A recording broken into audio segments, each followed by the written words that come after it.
Okay, I'm going to ask you to take your Bibles and open to the book of Acts, chapter 22. We're going to look at the very last verse of that chapter and then go on into chapter 23. Why did I choose to do it that way? Why didn't we finish with verse 20 last Sunday night? The reason why is just the way the verses are broken up and the narratives and what's happening. So we'll conclude with one verse and then begin with chapter 23.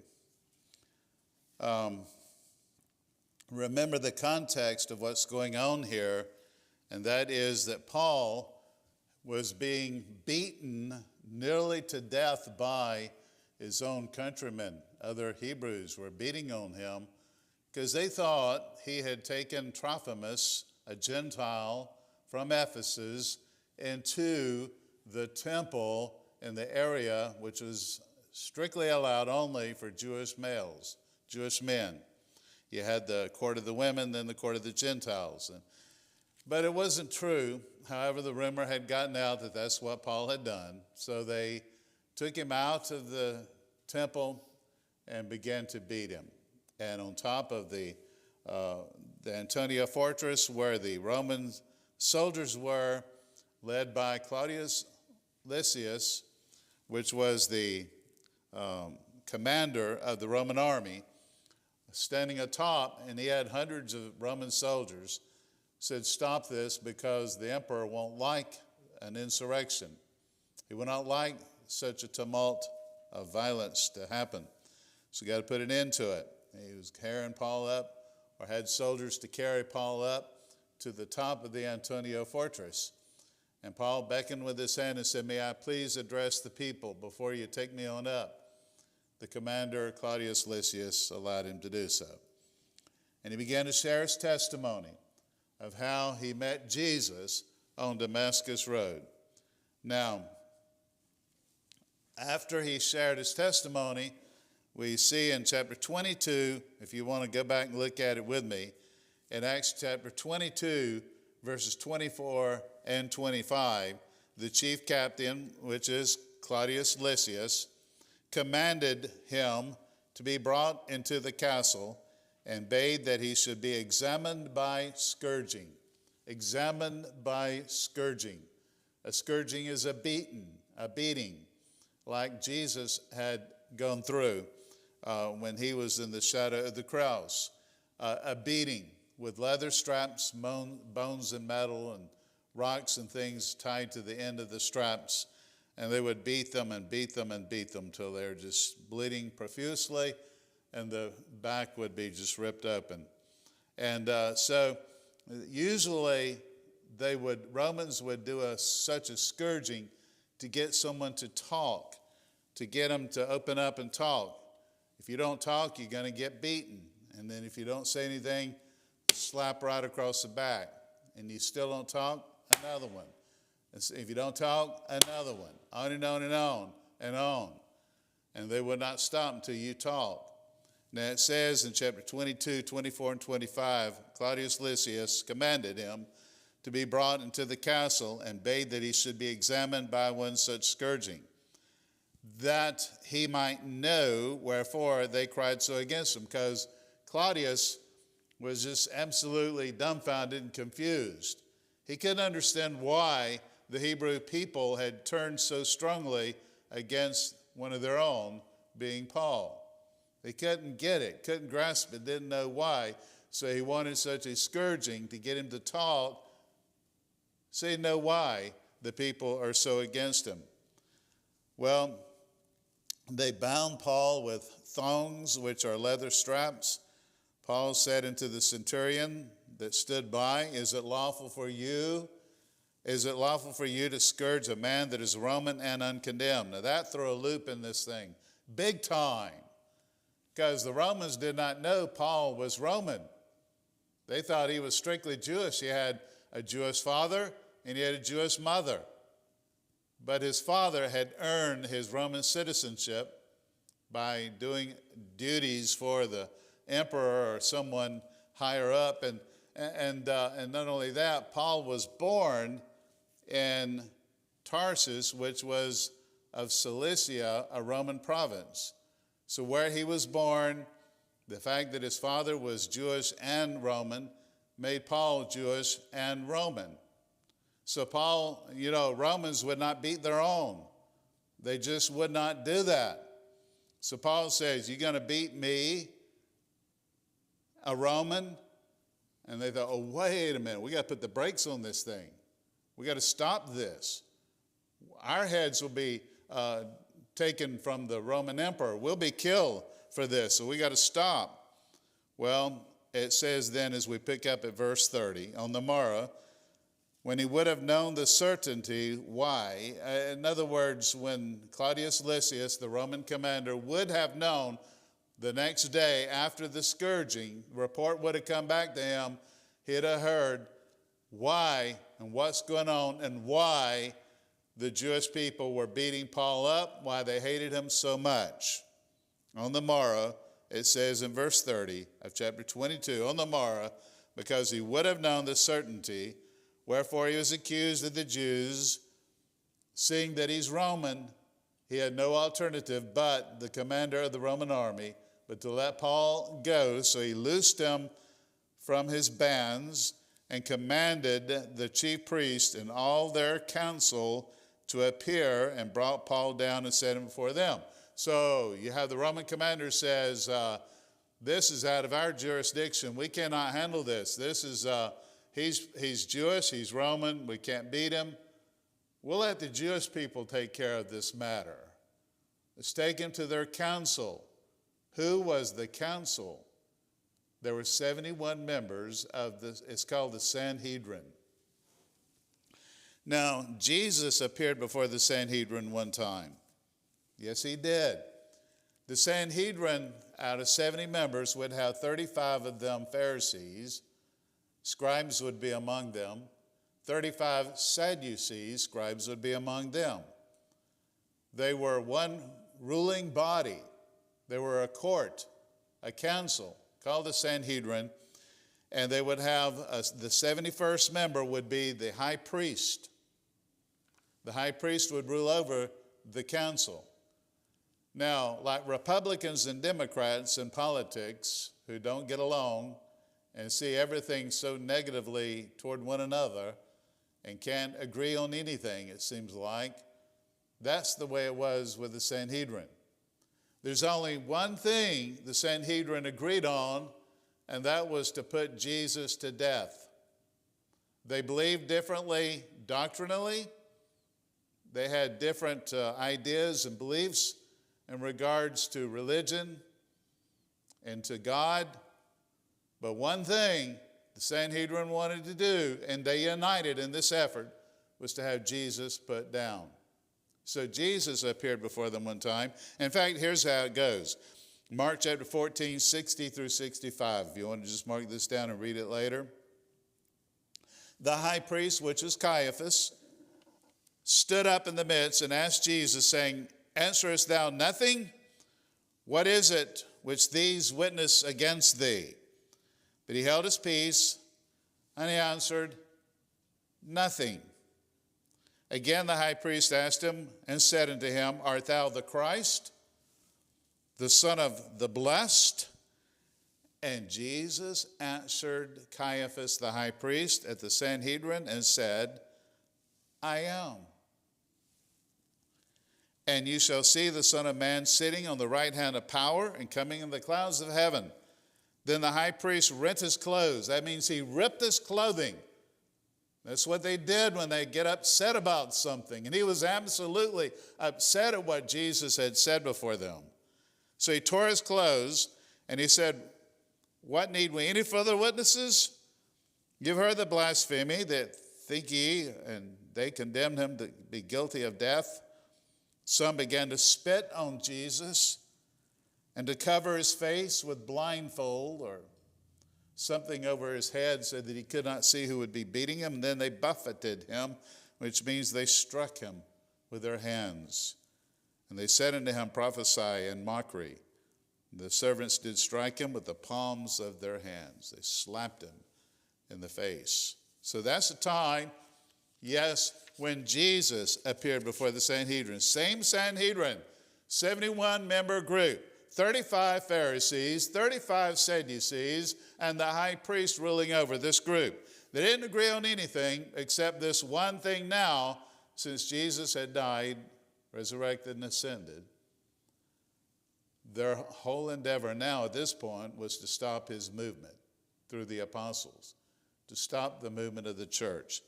And one such person who led the church was Paul, and they thought, he's our man, we got to stop him. We're going to stop the church, we got to stop this man, Paul. So, verse 23, or chapter 1, verse 1 rather, of chapter 23, says, Paul earnestly, beholding the council, said, men and brethren. Disrespect? You can look at it as such. Because in court, what do you call the judge? Your honor. What do you call someone who is, for example, a United States congressman or senator? The honorable such and such. You say these things out of respect for the person and their title. The Sanhedrin, you call them fathers. You did that. That was a term of respect. You called the Sanhedrin, you would address them as fathers. But Paul called them men and brethren. Why? Because once upon a time, Paul was one of them. He was on that Sanhedrin. And so many of them he knew personally. They were close friends of his. Some of them were buddies of his. He's a Pharisee, so he probably didn't get along with the Sadducees. They were opposite, but the Pharisees in that part of the group, yeah, he did. So he identified them as men and brethren. Now, he said, I have lived in all good conscience before God until this day.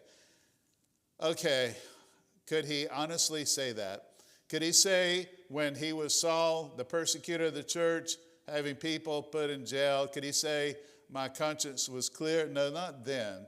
He's talking about when he met Jesus on Damascus Road, he became a new creation, a new person. He's saved, he's living for the Lord, and he had a clear conscience in that. He said, I am innocent. So the high priest this time is a man by the name of Ananias. You say, Sapphira's husband? No. Okay, then it's the one who helped Paul after he was stricken with blindness. No, not that one. See, Ananias is just a name that was common in Israel, and there are 3 Ananiases that are mentioned in the Bible. The first one was Sapphira's wife. They lied about selling their land and giving all the proceeds to the church, and God struck them to death by way of his Spirit. The other one was the one who helped Paul after he got saved on Damascus Road, helped introduce him to the church. The third one, he's a bad guy. He's a bad, bad person. Ananias has gone down in history as being one of the worst high priests of all Israel's history. Ananias would, one thing, for example, he'd tell the priest. He'd say, according to the law, if a person's going to offer a lamb unto God as a sacrifice, it has to be perfect without flaw. When they bring their lamb, let's make sure we do something to that lamb and tell them that their lamb has a flaw in it.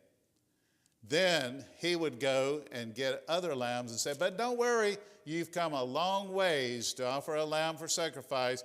We got some that have no spots on them, but they're pricey though. And you make a killing off of doing something like that. That's one of the kind of things that this high priest Ananias did. So Ananias commanded them that stood by to smite Paul in the mouth. He says, strike him in the mouth with the palm of your hand, slap him in the face, is what Ananias told them to do.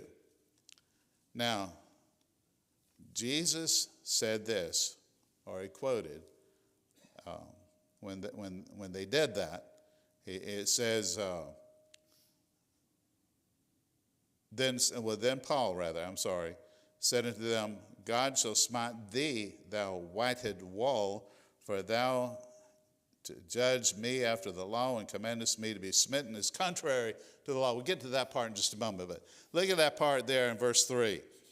Jesus called Ananias and those false priests He said to them, "You are a whited wall." What does that mean? In Israel, they would bury people in cemeteries. If you touch the body of someone who was dead, or if you even touched their grave, you would be considered unclean for a period of time.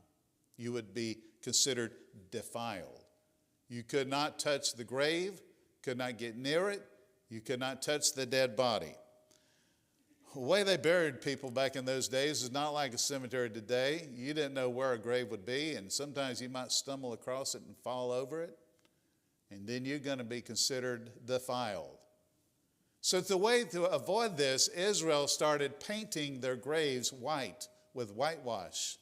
They would make them white so that they're easily seen, so people would not make that mistake of tripping over a person's grave and thus becoming defiled. If you would remember, Jesus, when he spoke to the Pharisees, he said to them in Matthew 23, verse 27, "Woe unto you, scribes and Pharisees, hypocrites, for you are like unto whited sepulchres, which indeed appear beautiful outward, but are within full of dead men's bones and all uncleanliness." So Jesus said that they were hypocrites. In other words, they looked different on the outside than they truly were on the inside. The graves were painted white to look good, but on the inside were bones that were decaying.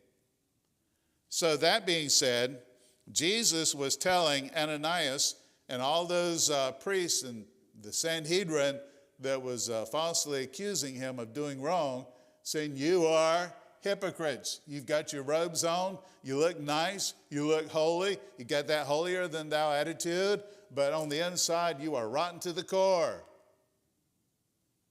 That's what he's telling them.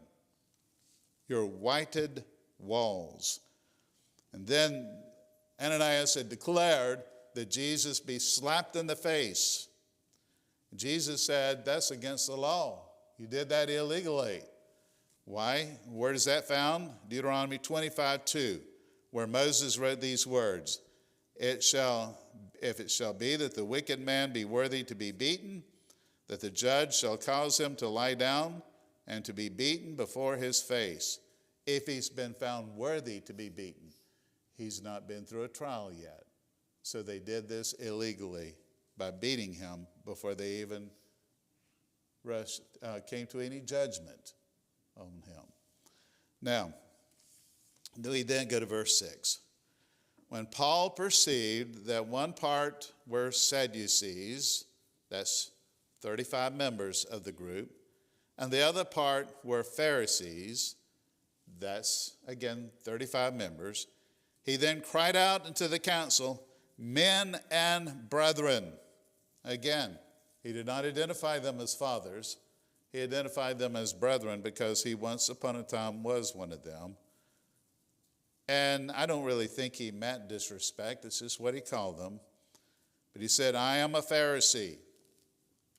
Well, boy, he threw a lot of loopholes in this thing. They were going to beat him as a Roman. He said, "Romans can't beat Romans. I'm a Roman." "You are?" "Yes, I am." And he explained how he was, Jewish and Roman. Now he says to them, "I'm a Pharisee like you." To the ones that are over here. By the way, the Pharisees were considered the conservative group, and the Sadducees were considered to be the liberal group. And the Sadducees were the political leaders, whereas the Pharisees were the religious leaders. And they were very similar, but vastly different, particularly in what they believed. But he said, "Men and brethren," in verse 6, I am a Pharisee and the son of a Pharisee. His father was a Pharisee, and he was one himself. Of the hope and the resurrection of the dead, I am called into question. Now, boy, that really did throw something big into this discussion. Why? Because Sadducees did not believe in the resurrection. They did not believe in the spirit world. They did not believe in life after death. They did not believe in angels. Paul said, I have been preaching the resurrection of the Lord Jesus Christ. Boy, those sitting over here, the Sadducees, probably just got all riled up and ready to start stoning him or something, or beating him, whatever. And the Pharisees, they're like, wait a minute, you're one of us? Oh yeah, I remember you.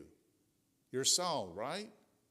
Now you call yourself Paul. By the way, Saul is this Hebrew name. Paul was his Roman name that he would use later. Same person, of course, we know. But he said, I've talked about the resurrection of the dead. Verse 7-6 says, and when he so said, there arose a dissension between the Pharisees and the Sadducees, and the multitude was divided. For the Sadducees say there is no resurrection. The Sadducees say neither are there angels. The Sadducees say there is no spirit. But the Pharisees confess both. There was a great cry. The scribes that were of the Pharisees' part rose and strove, saying, we find no evil in this man. So what happened here? Claudius Lysias, the Roman commander, when he found Paul was Roman, said, we're getting out of this, and it's not going to be on our hands. Let's turn him over to the Jewish council, the Sanhedrin, let them handle it. The Pharisees said, he believes like we believe, leave him alone. Sadducees say, no, we don't believe what he believes. We want him dead. So there was division.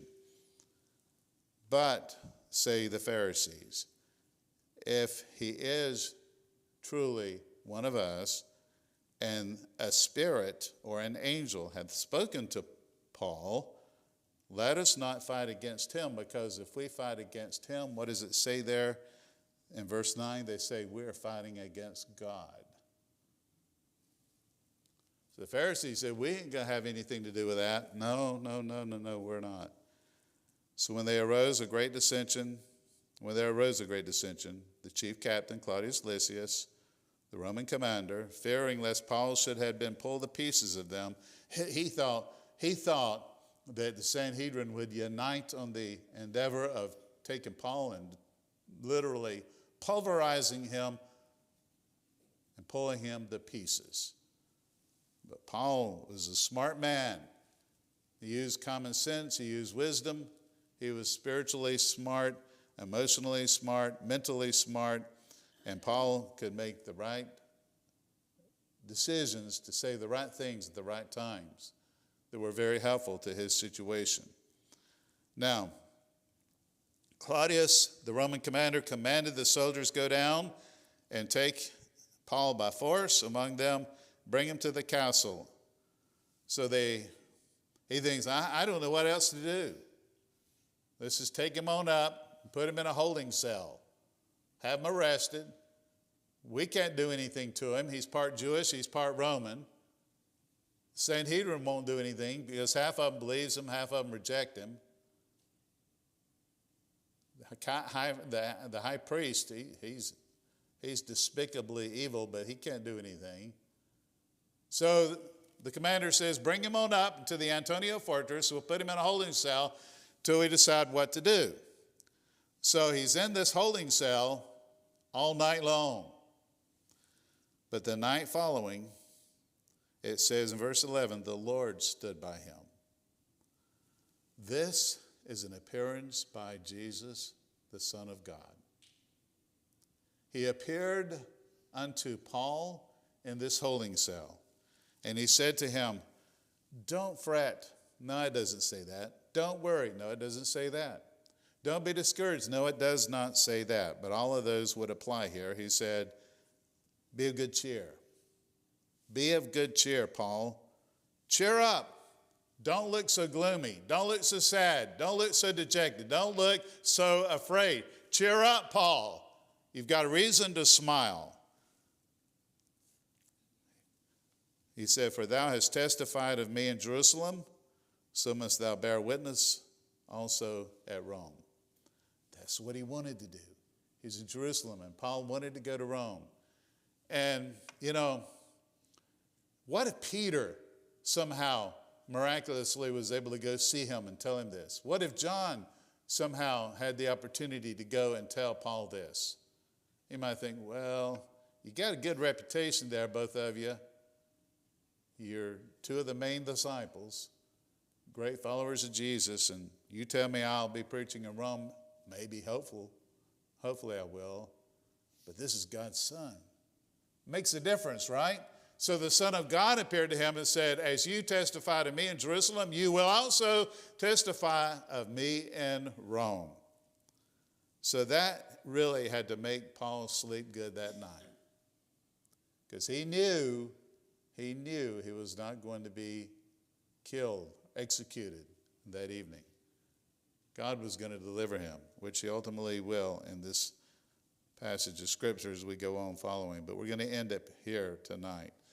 He said, be of good cheer, Paul. You will testify me of Rome too. But God wasn't finished with Paul. I don't know. I don't know exactly the words that Jesus said. I'd love to have been a fly on the wall and heard what he said to Paul. But I just imagine that he might have said something like Isaiah 41:10, fear thou not, for I am with thee. Be not dismayed, for I am thy God. I will strengthen thee. Yea, I will help thee. Yea, I will uphold thee with the right hand of my righteousness. I don't know. Maybe it reminded him of what he said to him on Damascus Road, that you're my chosen vessel to bear my name before the Gentiles and before kings and the people of Israel. Maybe. Maybe he said, hey, you remember when I had raised Lazarus from the dead and how I shouted? I don't know if Paul was in the crowd that day or what. No one knows. But maybe he heard about it when Jesus said to Lazarus, and he's coming out in his mummy clothes, and said, loose him and let him go. Maybe Jesus was ready for Paul to be loosed so he could go. We may feel like we're in prison of sickness, prison of heartache, prison of troubles. We can say, my life is complicated. I'm limited in what I can do. These are prisons that hold us back. We need to pray to God and say, God, loose me and let me go. Let me be that Christian you want me to be. God's not done with us yet. Like Paul, he has a plan and a purpose. Let's seek that plan and purpose and say, God, loose me and let me go. Thank you for listening. So, Lord, I come to you now asking for your continued presence to be among us. As we go to this moment of invitation, I pray that we'll honor you by giving you the reverence, the fear you deserve, by moving and coming and sitting on the front pew or bowing at the altar. Whatever we need to do, whatever decision we need to make, I pray we'll do it. Thank you, Lord, for being with us. In your name I pray. Amen.